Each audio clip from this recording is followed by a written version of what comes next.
where they've been open to air, the capsule that's around them from the vitrified ash is gone, and just the sulfur is sticking out.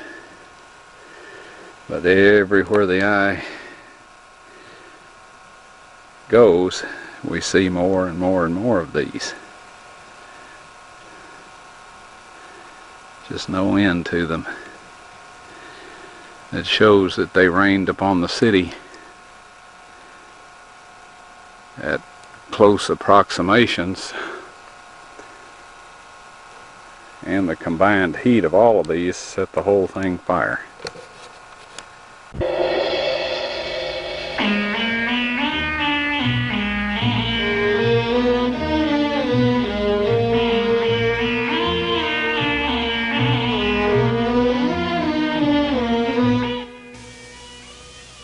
As soon as he got home from that trip, Ron took several of the samples to Galbraith Labs near Knoxville, Tennessee. The yellow balls in the center of the reddish rings proved to be 95.72% sulfur, with traces of several other elements, all of which he was told would contribute to an extremely high temperature fire. When Ron asked them if they could perform a BTU test to determine the degree of heat this would give off, he was told that they couldn't because it would damage their stainless steel testing chamber. The material surrounding the encapsulated sulfur was also tested and proved to be ash. At home, we did our own small test and burned some of the sulfur in a spoon. The purplish flame is indicative of the intense heat, which prohibited our holding the spoon as it burned. We later discovered our spoon had holes in it from the fire. Then, we placed a small piece of the outer material also in the spoon and attempted to burn it, but it wouldn't burn at all. It didn't even darken. It was already completely consumed by fire, and nothing was left to ignite.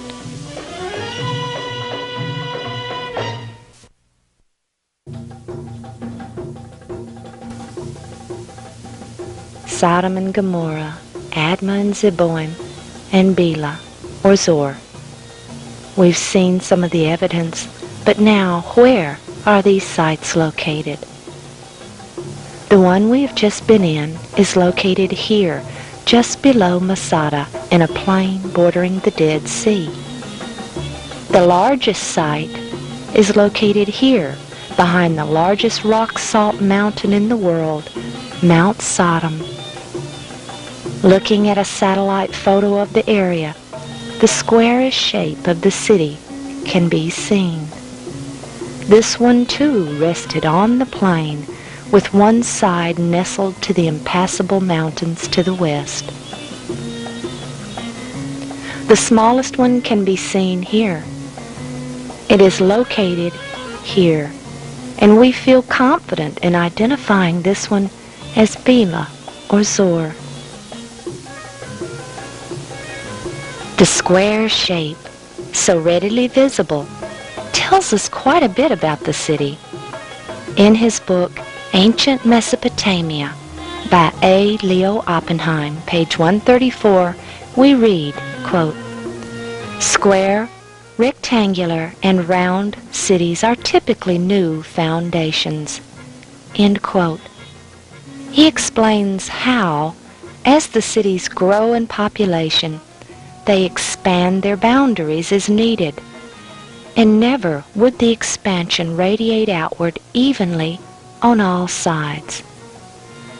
Remember how Lot pleaded with the angel to allow him to flee to Zor, for, he said, it is a little one.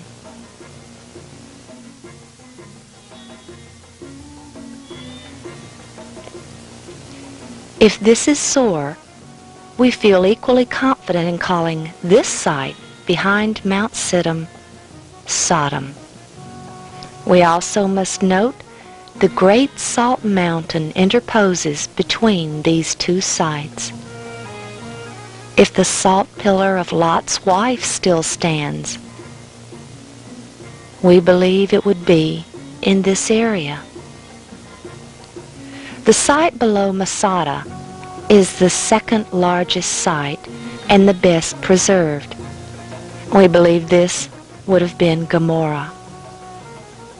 Now, to find the next site, we must go north to the tip of the Dead Sea. Admittedly, this is not even in the region most people assume these cities were.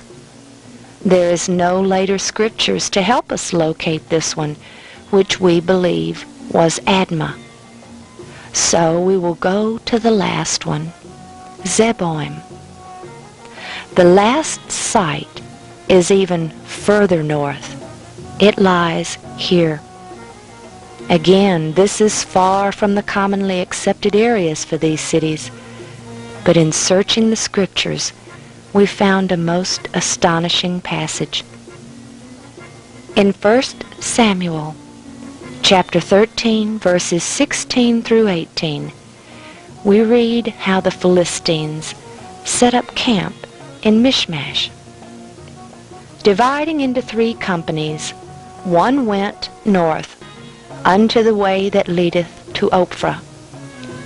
One went west, the way to Beth-horon, while the third went east, the way of the border that looketh to the valley of Zeboim, towards the wilderness.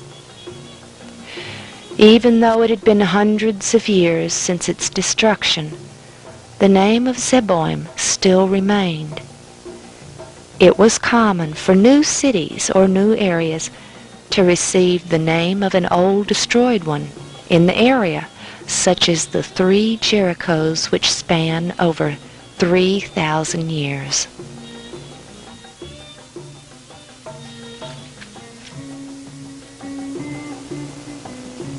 What evidence does the Bible give for the locations? The first mention is in Genesis 10:19, when the boundaries of the Canaanites are given.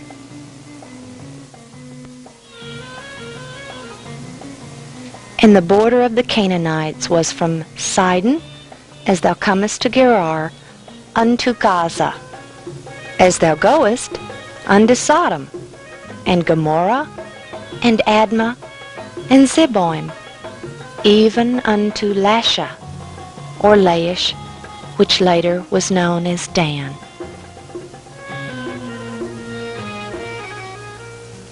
If we place these cities at the traditional site, all clustered together at the southern end of the Dead Sea, would that description make a lot of sense? We also have scriptures which tell us where these cities were not. As the borders of the Canaanites, we know that these cities were Canaanite. The area east of the Dead Sea, especially the southern end, was known as Moab and Seir. In Deuteronomy 2, verses 9 through 12, the Lord was telling Moses not to distress the people of Moab or Seir, and he tells him who dwelt there in the past. The people were called Emims, who were giants, and Horims, but they were not Canaanites. Now, what about the idea that these cities are under the Dead Sea? Again, the Bible tells us clearly.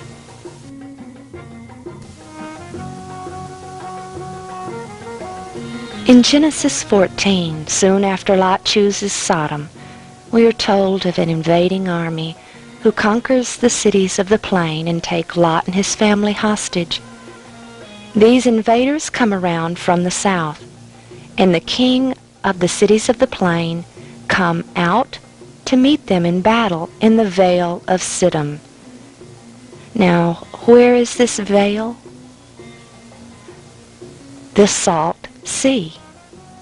This area was a valley, and it was full of slime pits, and the kings of the cities lost the battle there. The cities were located in the plain, but they were not located in this valley, because verse 8 tells us that the kings went out, and this implies from their cities to battle.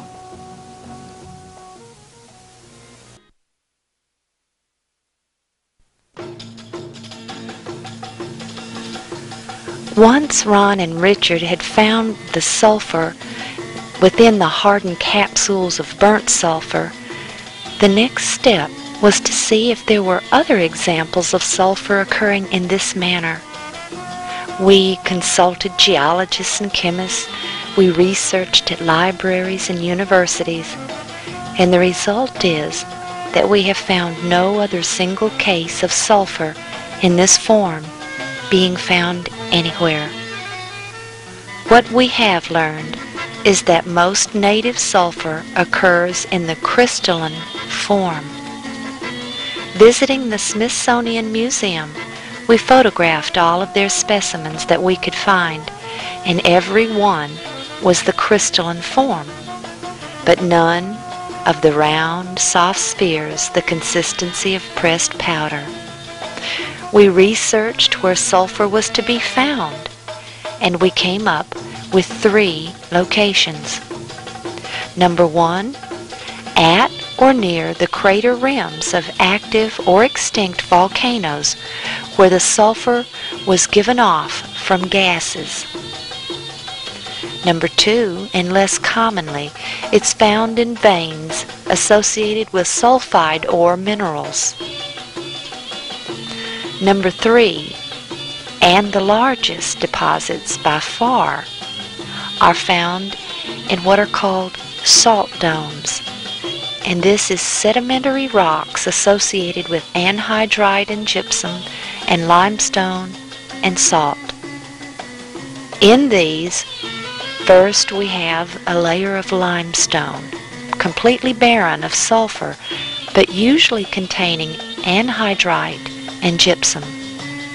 Beneath this lies a strata of limestone whose cracks, fissures, and seams may be impregnated with yellow crystals of native sulfur. We cannot overlook the fact that Mount Sodom is a salt dome and may contain native sulfur in its crystalline form. But this does not in any way explain these round sulfur balls in all of this ash. As tempting as it may be to speculate on how God accomplished the destruction of these cities, we will refrain from doing so.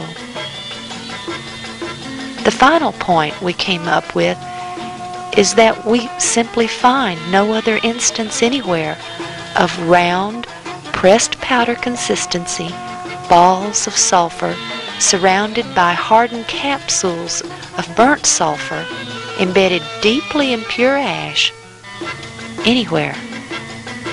We don't find them anywhere. Ron and Richard even traveled to the western United States and found a place where sulfur had been given off by volcanic activity. But here you can see it's in a thin layer of crystalline sulfur.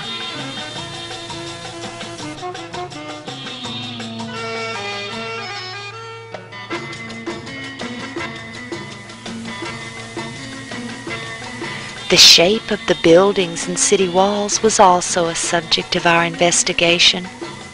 After all, was it possible that these were just unique, yet still natural? We drove from one end of the Dead Sea to the other many times. The areas before and after these sites were clearly different from them. We stopped to closely examine some of these and found them to simply be solid rock. They also lacked the distinct boundaries we found in the cities and displayed no shapes of structure.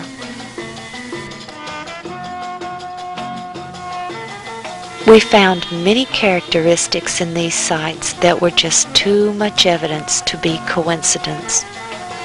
The Canaanites had built double walls in their cities, one higher than the other. We found this to be consistent throughout the city.